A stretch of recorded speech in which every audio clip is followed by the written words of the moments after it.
You said that you're talking about. You said this strip here was a That mess, strip there was a mess. and we need to kind of get you to kind of explain what you meant, What I because mean by- initially I thought you meant that it was all grown up and No, that. no, no, no, But no. that's not what it you. was the traffic. The The traffic. traffic.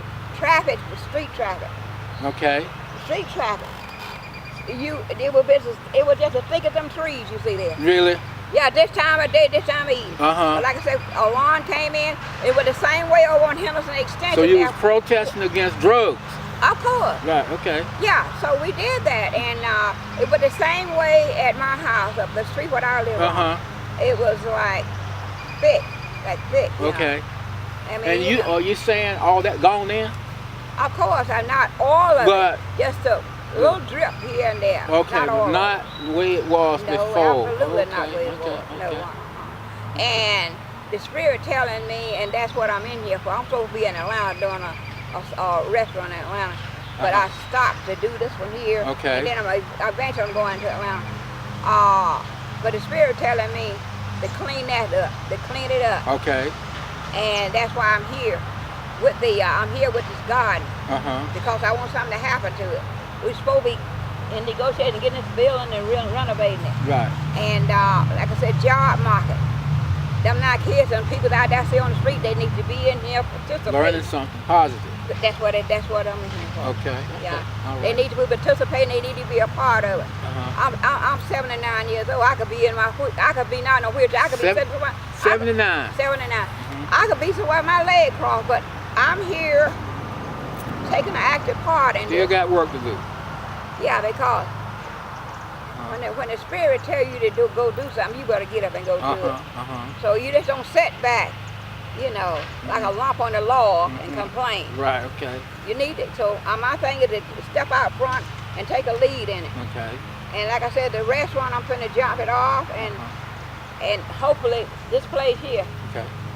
that land trust in charge of it, and I want to see the land trust doing what they got to do, and these folks that trying to make a living or make a dollar here on the street, that they don't have to do it. They have a choice. Okay, I hear you. If Okay. you ain't got no choice and no option, Not well, doing you it. got to do what you got to do. Mhm. But put it to where they convenient, where they won't have to, where they have a choice. Okay. Yeah. Okay. So that's my thing. Okay. So what advice do you have for young folks? To do what God put you here on this planet to do. To find your purpose in you, because God put every man here with a purpose. He put you here with a vision, a dream. You follow your vision, your dream, and go what it is that He tells you to do. Okay. All right. And follow through on His word. Okay. Is there anything else you want to tell us? Because, see, the Spirit got me up here. Like I said, I'm supposed to be in Atlanta. You're supposed to be in Atlanta doing what? With your leg crossed? Well, no. Maybe James Brown come back through with another backup thing.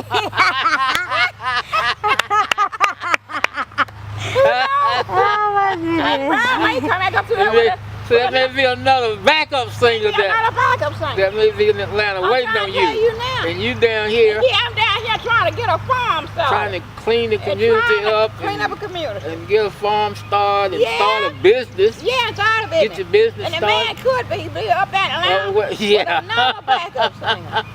Now you know that I'm down here messing around. He messed but that's what it's all about, really. It's about trying to put your voice and put your emphasis on the people that you need to be leading. Clear the pathway for them and set them on the right pathway. Okay.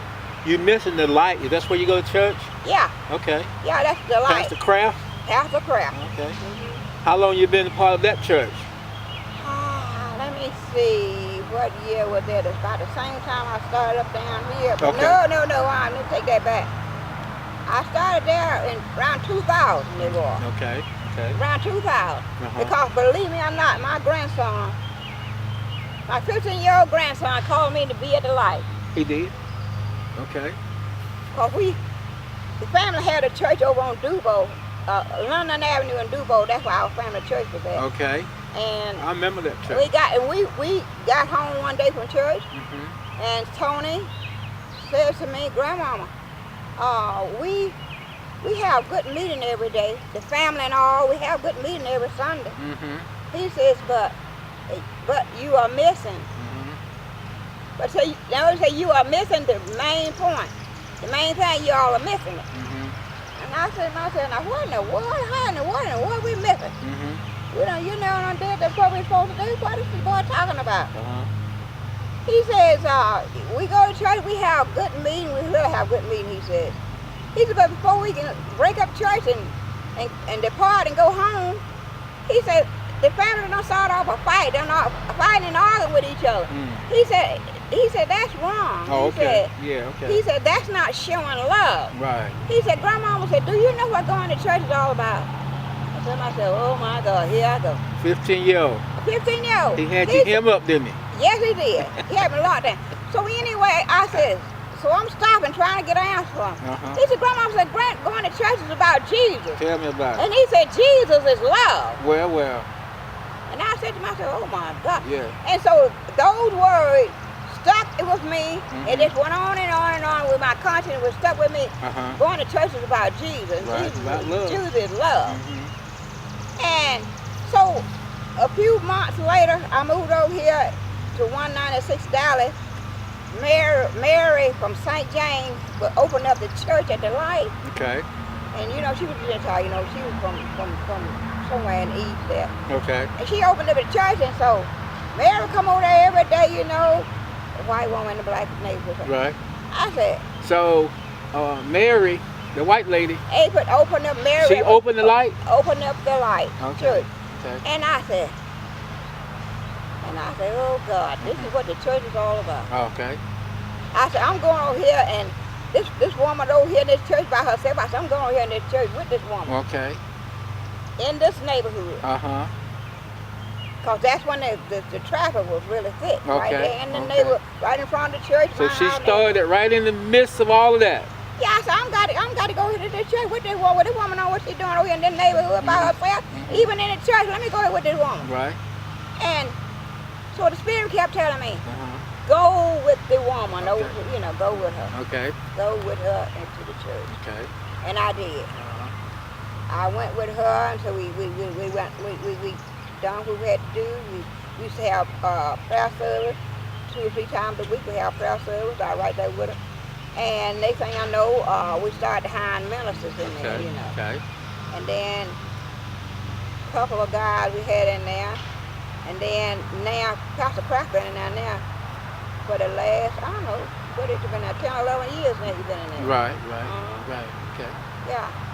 And so I'm still there, you know, with him. Good. You know, I used to do a soup kitchen on Thursday, but I'm busy right now with my plan. I'm down here with these guys, and then I'm busy working on my plan for the restaurant. Okay. And I still do the breakfast. I do a Sunday morning breakfast there. Over there at the church? Yeah, Okay. I do a breakfast Sunday morning. Okay. Yeah. All right. So things going well over there? They are going good, but like I said, the vision to where the church needs to be at, to where we need to be bringing the people in, we're working on that. Still working on it. We're working on that part to bring them in. Okay. The same thing, the church, bring them into the church and then into this whole community. Right. To make it healthy and livable, you know, for the reason, you know. Right. Yeah. So they saying the light, so I told them the light, we're gonna let the light up this neighborhood. Okay. And community. And make it much more healthy than what it is, because it's not where it could be at. Well, it's come a long way. Yeah, it came a long way already. But really, I mean, you know, the traffic part, that's great. So, but to put the things in the people's hands and let them take a part in their community where they're supposed to. Now they need to come out and get involved. They got to, and that's my part. I guess that's why I'm gonna have to step outside of myself. Become a community. You got to go. I got to step outside yourself again.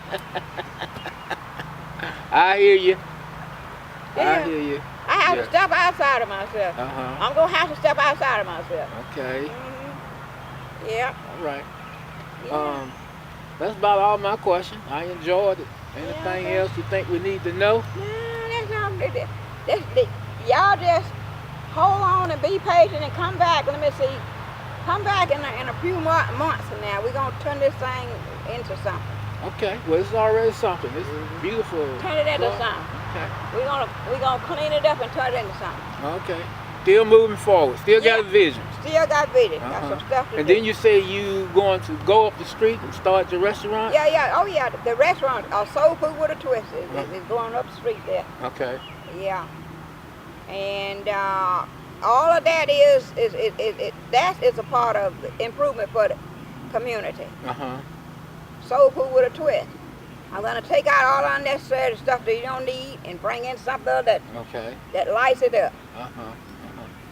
Where you get your motivation, your inspiration, your get up and go? Since my brother Howard started me to cooking. He started me out to cooking for the family at I say about 10 years old. Mm-hmm. But I had already been in the kitchen cooking my food and for my grandmama and all that kind of stuff. Okay. 'Cause I remember I used to go to the garden every morning and get I used to eat collard green for breakfast. For I breakfast. stir fry me collard green for breakfast. Mm-hmm. So I hadn't had some of everything yet, but there's nothing like that stir fried collard greens in the morning time for breakfast. Tell me how you do that. That sounds like something I want. I wasn't born in China. I don't know what kind of stuff there, but anyway, I started, like I said, about 7, 8, 9 years old. Okay, so you took Going- the collard, you go get the collard, and then Out what the you do? garden and bring them in now. They are really crunchy, Okay. early in the morning time. We go in there and get them out the garden. Uh-huh. Chop them up real good Okay. and put that oil in there and then stir fry them. Okay. And them things was good. Okay. You put some seasoning and Well, of course, a little Onion, little tell salt, me what I didn't know collard green has their own season, so I just put a little oil in Little there, let oil. them kind of do their own thing. okay. Yeah. Okay. But I had no idea. See, my grandmother had leukemia, Mm. so I was the 5th child I inherited Mm. from her, Okay. and I had no idea that kind of thing was making me crave for that kind of food, Okay. and it would work for me. Uh-huh. So you had I leukemia? had it, but now all the green leaf and all the vegetable stuff like that, it kept my blood is on the level it's supposed to be on. Okay. Okay. Yeah. Uh-huh. How old were you when you discovered you had leukemia? I don't know. Like I said, I was probably about 9 years old. Okay. So between As 7 a and 8, child 9 then. years Okay. old. Yeah. Okay. And my grandmother had it. And then I used to tell my grandmother when I would cook a big dinner,